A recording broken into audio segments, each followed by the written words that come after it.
गिलगित बल्तिस्तान अपनी वादियों, फलक शिगाफ चोटियों, नदी नालों और झीलों की वजह से दुनिया भर में मशहूर है, जो हर साल पूरी दुनिया से सयाह अपनी जानिब खींचता है। सड़कों की खस्ताहाली की वजह से सयाहों को बेशुमार मुश्किलात का सामना भी करना पड़ता है और आए रोज यहाँ हादसात देखने को मिलते हैं। खतरनाक खाइयाँ, एक तरफ टूट फूट का शिकार सड़क और दूसरी जानिब ठाठे मारते दरिया हैं और ड्राइवर्स की जरा सी लापरवाही कीमती जानों की ज़िया का सबब बन सकती है। बेशुमार लोग अपनी जानें गंवा चुके हैं।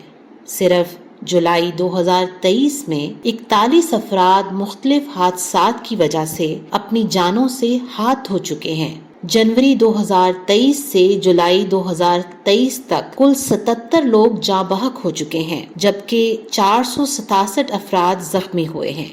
कानून नाफिज करने वाले इदारों और रेस्क्यू हुकाम का कहना है, खस्ता हाल सड़कें, गैर मुकामी ड्राइवर्स की ड्राइविंग करते हुए बेएहतियाती, लैंड स्लाइडिंग और सयाहों का रश हादसात की बड़ी वजूहात हैं। इतने खूबसूरत इलाके जो सालाना बुनियादों पर लाखों सयाहों की तवज्जो का मरकज हैं, मगर साथ ही साथ खस्ता हाल सड़कें और इंटरनेट की सहूलत से महरूम ये इलाके सयाहों की जानों को खतरे में झोंकते हैं। अहले इलाका और सयाहों का हुकूमत से यही मुतालबा है कि इन सियाहती इलाकों को सहूलियात दी जाएं, सड़कें पुख्ता की जाएं ताकि सयाहत को फरोग भी मिले और कीमती जानें भी जाया होने से बच सकें।